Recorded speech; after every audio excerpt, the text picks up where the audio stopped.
अब तक के पार्ट में हमने थर्मल एक्सपेंशन तक कवर कर लिया है।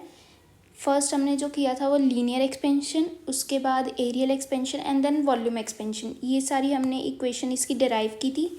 फिर उसके बाद अगर हमारे पास जो मटेरियल है वो आइसोट्रॉपिक होता है तो बीटा की वैल्यू जो आती है हमारी एरियल एक्सपेंशन में वो 2 अल्फ़ा के इक्वल होती है, और वॉल्यूम एक्सपेंशन में गामा की वैल्यू जो होती है 3 अल्फ़ा के इक्वल होती है।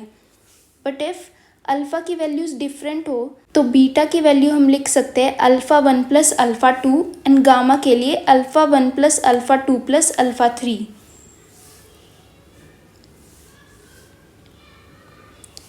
उसके बाद आता है हमारा next topic, apparent expansion of liquid.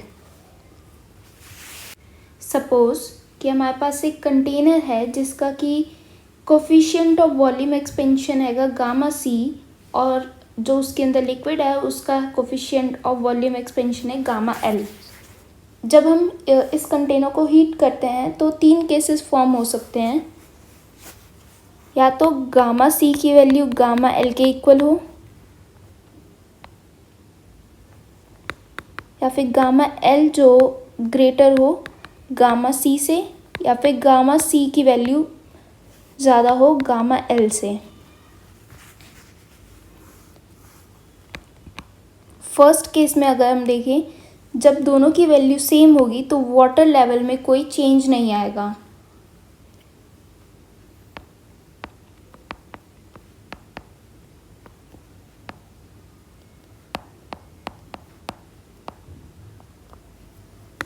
Second case में जब गामा एल की वैल्यू ज़्यादा होगी गामा सी से तो वो जो लिक्विड है हमारा वो एक्सपेंड करेगा और ओवरफ्लो कर जाएगा। Liquid expends and overflow.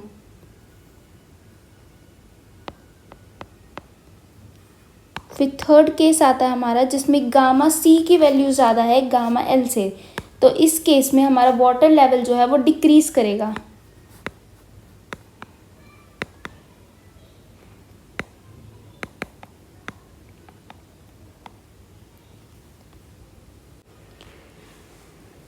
अगर हमें अमाउंट ऑफ वाटर फ्लो निकालना है तो उसके लिए इक्वेशन होती है delta V equals to V naught gamma L minus gamma C into delta T. ये जो हमारी टर्म होती है gamma L minus gamma C, इसी को हम कहते हैं relative coefficient of volume expansion.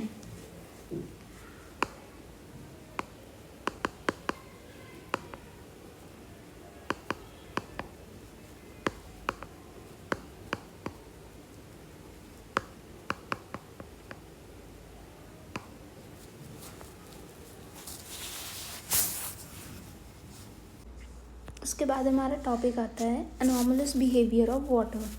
अनॉमलस का मतलब होता है एबनॉर्मल और एक्सेप्शनल।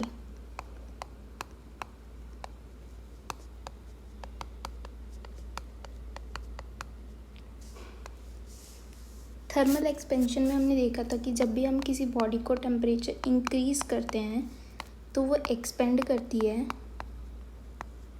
और टेम्परेचर डिक्रीज करने पे वो कॉन्ट्रैक्ट करती है।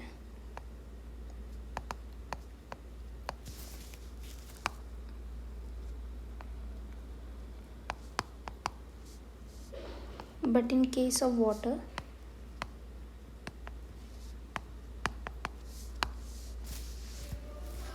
हमें एक डिफरेंट फिनोमेना शो होता है। जब हम वाटर को 0 degree Celsius to 4 degree Celsius में हीट करते हैं तो वो कॉन्ट्रैक्ट करता है,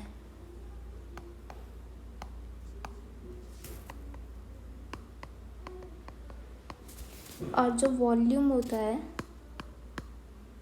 वॉल्यूम जो है हमारा वो डिक्रीज करता है, डेंसिटी इंक्रीज करती है।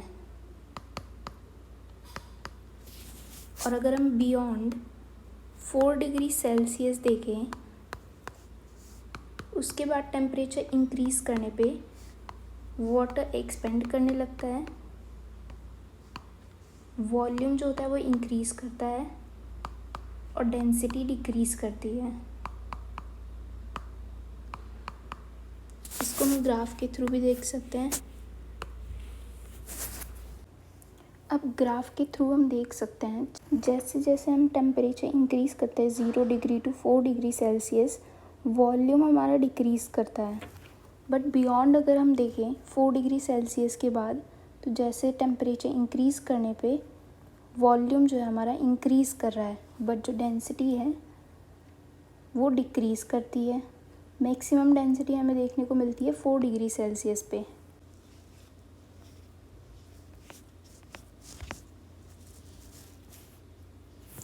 ये फिनोमेना बहुत ही इम्पॉर्टेंट रोल प्ले करता है इन्वायरमेंट में।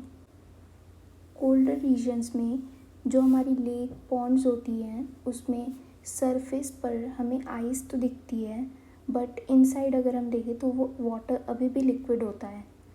ऐसा क्यों होता है ये हम देखते हैं।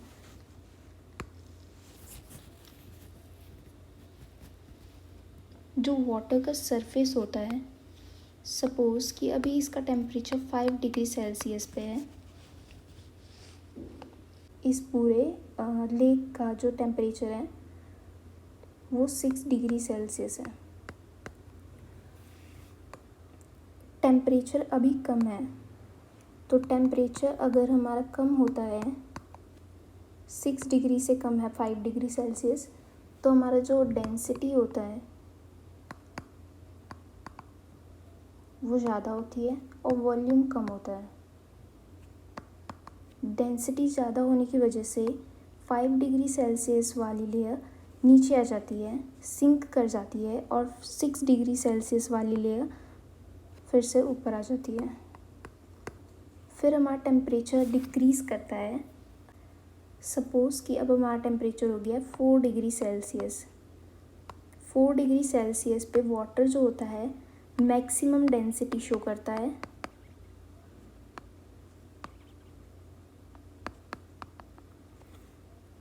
अब 4 डिग्री सेल्सियस वाला जो लेयर है वो अब नीचे जाएगा और सिंक कर जाएगा। अब ये ऊपर नहीं आएगा।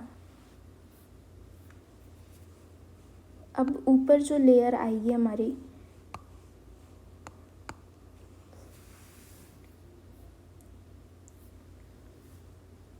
सपोज़ कि उसका टेम्परेचर अब हो जाता है 3 डिग्री सेल्सियस। इस पर वाटर की जो डेंसिटी होती है 4 डिग्री सेल्सियस से कम होती है और वॉल्यूम ज़्यादा होता है, जिसकी वजह से अब वो बॉटम में सिंक नहीं करेगा, अब वो ऊपर ही फ्लोट करेगा। अब इसका टेम्परेचर डिक्रीज़ होते होते 0 डिग्री सेल्सियस पे आ जाएगा। अब ये आइस फॉर्म कर जाएगा और ये ऊपर फ्लोट करेगा। और ड्यू टू दिस रीज़न जो हमें लेक्स और पॉन्ड्स होती हैं, तो हमें टॉप सरफेस पे आइस दिखाई देती है और बॉटम में हमें वाटर दिखता है। अगर वाटर के पास ये प्रॉपर्टी नहीं होती तो लेक्स और पॉन्ड्स जो है टोटली फ्रीज़ हो जाते और जो हमारे एनिमल और प्लांट है वो डिस्ट्रॉय हो जाते हैं।